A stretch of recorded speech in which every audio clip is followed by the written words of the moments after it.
I'd disgraced the uniform.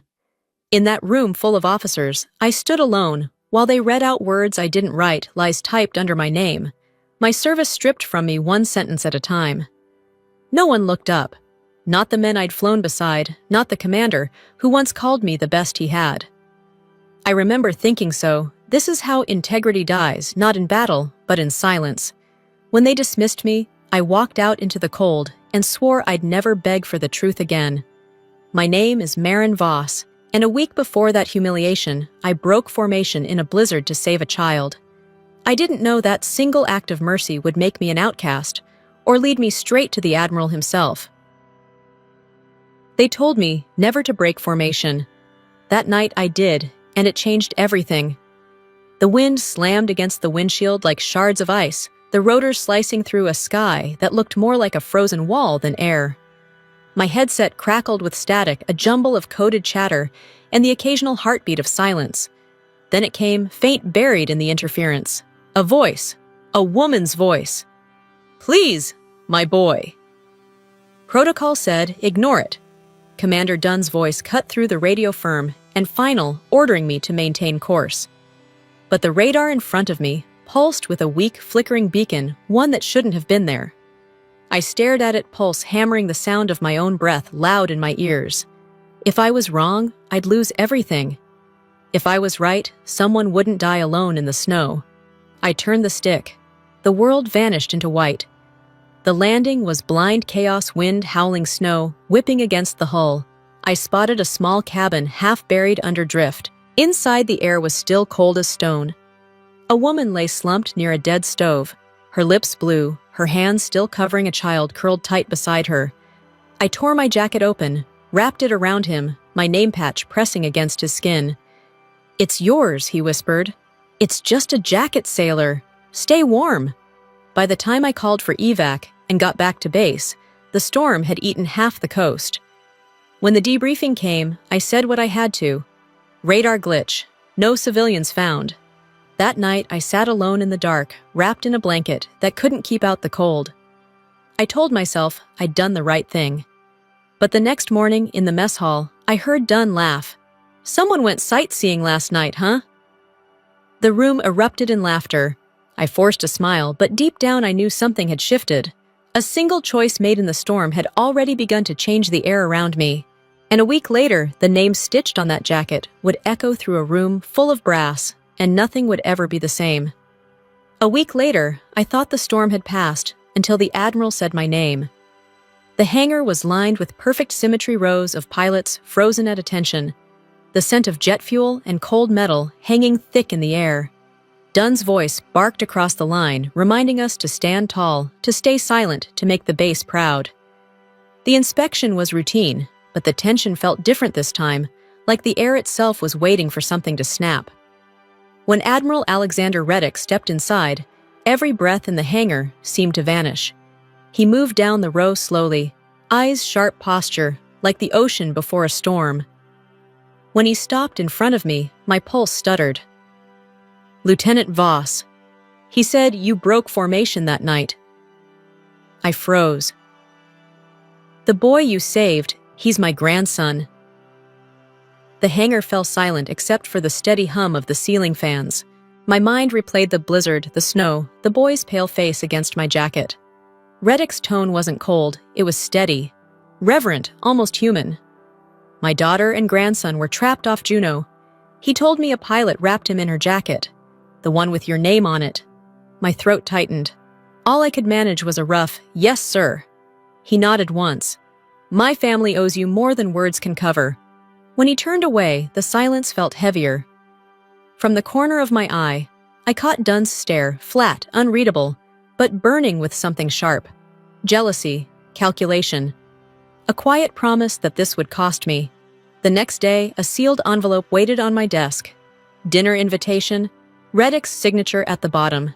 By evening, the whispers had already spread through the barracks. Voss saved the Admiral's golden boy. "She's getting promoted next month." Dunn passed me in the hallway, his smile razor-thin. "Enjoy your hero moment while it lasts." I wanted to believe gratitude could exist without consequence, that a good deed could remain pure. But by nightfall, the laughter in the mess hall had shifted tones. My name wasn't praise anymore. It was rumor-heavy and dangerous, moving through the air like static before another storm. They say heroes don't lie. I never lied, but the truth was rewritten for me. 2 days after the dinner at Redicket's house, an email appeared in my inbox, subject irregular flight pattern under review. My stomach dropped as I opened the attachment, a radar map from the night of the blizzard. No distress signal, no anomaly, just a clean, empty screen, as if that child and his dying mother had never existed. Dunn was the one who'd filed it.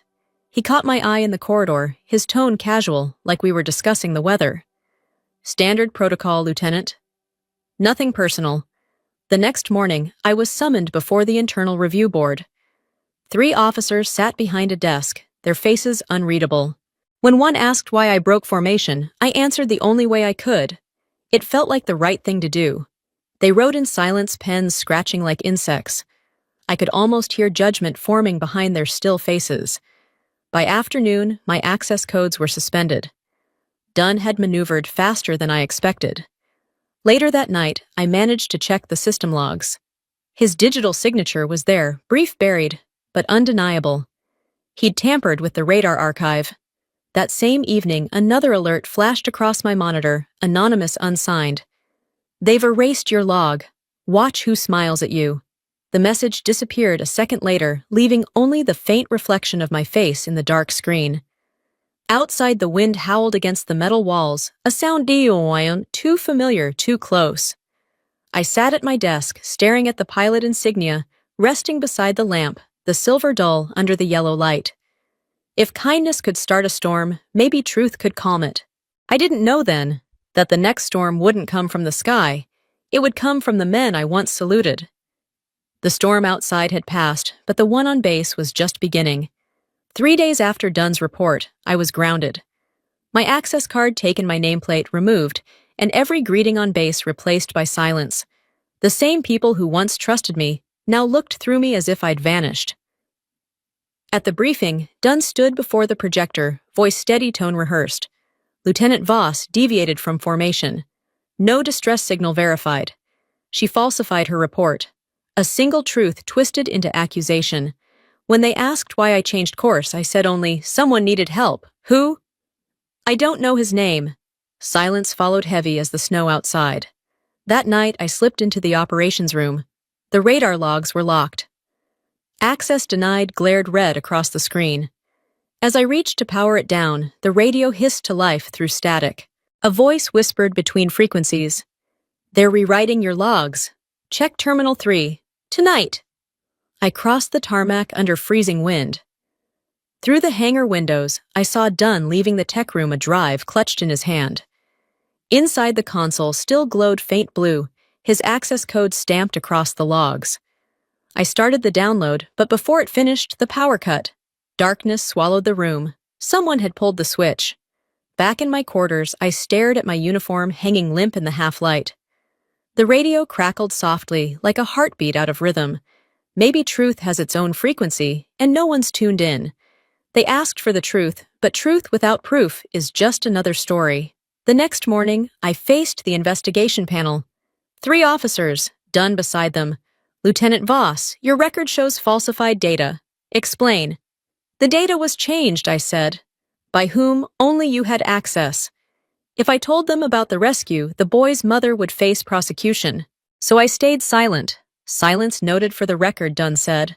By noon, the base was whispering. Voss's hero story was fake.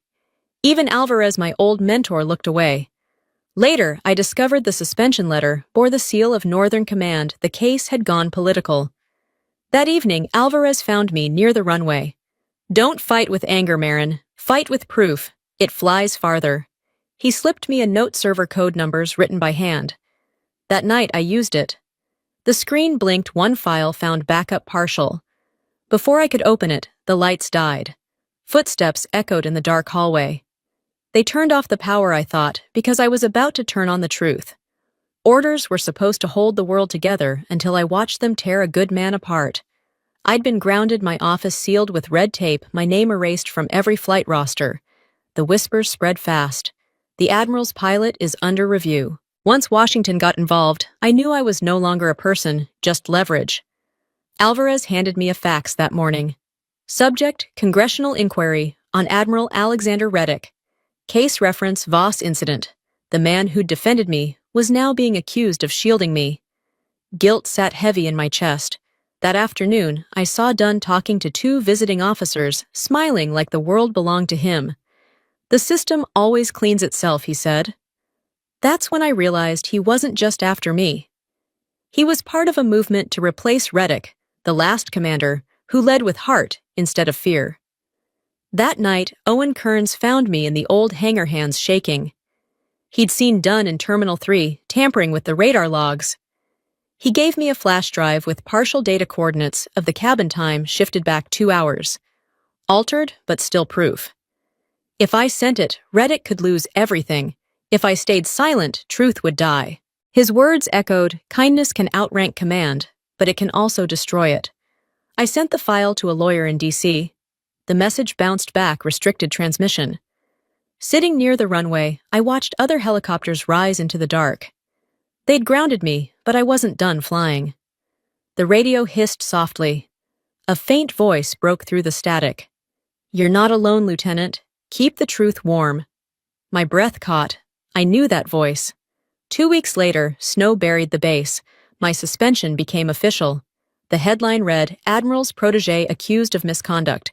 I was no longer a pilot, just a talking point. In the mess hall, Dunn told a reporter, make sure your story ends quietly. That night, Alvarez found me in the storage room, smoke curling from his cigar. They're using you against the Admiral. Don't let them. I asked what to do. Wait, he said. Truth doesn't shout, it echoes. Then the radio cracked again. The proof is with the boy. My blood ran cold. Ben? I called Rachel Reddick. Her voice shook. We're not supposed to talk to you. The line died. The next morning, an order arrived. I was to testify in Washington. That night, Dunn met me in the snow. Truth doesn't matter if no one wants to hear it. I met his eyes. Then I'll make them hear. Back in my room, I traced my name on the torn jacket. If they want silence, I whispered, let's see how loud it can be. When the transport lifted off, I watched the northern lights fade behind the clouds, faint but still burning. They said truth was just paperwork. That morning, Truth walked into the room wearing a child's backpack. 2 weeks later, I was escorted into the Federal Navy Board in Washington, D.C. The chamber was cold, its metal walls echoing every breath. 3 flag officers sat at the head table. Admiral Reddick stood nearby as a witness. Across from me, Dunn waited calm and certain, as if the verdict was already his. Lieutenant Voss, you stand accused of falsifying mission logs and endangering personnel. You may defend yourself. Dunn began, voice polished and precise. Lieutenant Voss deviated from protocol to stage a rescue she fabricated. She altered her report afterward. He paused, smiling thinly. This isn't about heroism. It's about integrity, hers or the lack of it. When my turn came, I spoke quietly. If doing what's right means breaking formation, I'd do it again. A ripple spread through the room. That's not a defense, the chair said. No, sir, it's a statement. Then the doors opened. A guard whispered to the clerk. Admiral Reddick rose. Yes, sir, I do. He placed a small orange GPS on the table. My grandson carried this. It recorded the exact coordinates of the cabin that night. The screen lit up my flight path aligned perfectly. Forensic reports followed. The radar system was accessed after the mission using Commander Dunn's credentials. Dunn shot up pale. That's impossible. Those files were shared. Reddick met his eyes. Shared by you, Commander. To yourself. The room fell silent. I looked at him, not with anger, but with pity. Truth doesn't need permission to exist. It only needs time to surface. The ruling came fast. My record restored. Dunn suspended. I saluted once steady. When I stepped outside, Reddick said softly, my father used to say, there's no revenge purer than truth. Truth doesn't win fast, I told him, but it wins clean. We walked into the noon light, the first warmth after the longest winter. I thought justice would feel like victory. It didn't. It felt like quiet. A month after the hearing, a letter arrived in handwriting neat enough to belong to another time. Come to Maine. My family would like to thank you properly. It was signed Reddick. The house sat on a cliff above the Atlantic gray stone against gray sea, the waves below breaking like distant applause. There were no uniforms, no speeches, just dinner, and the kind of silence that comes when people have already said what mattered most. Rachel opened the door, her smile soft, her eyes tired in the way of someone who had learned how close she came to losing everything. You saved my son, she said. You also saved my father's faith in this uniform.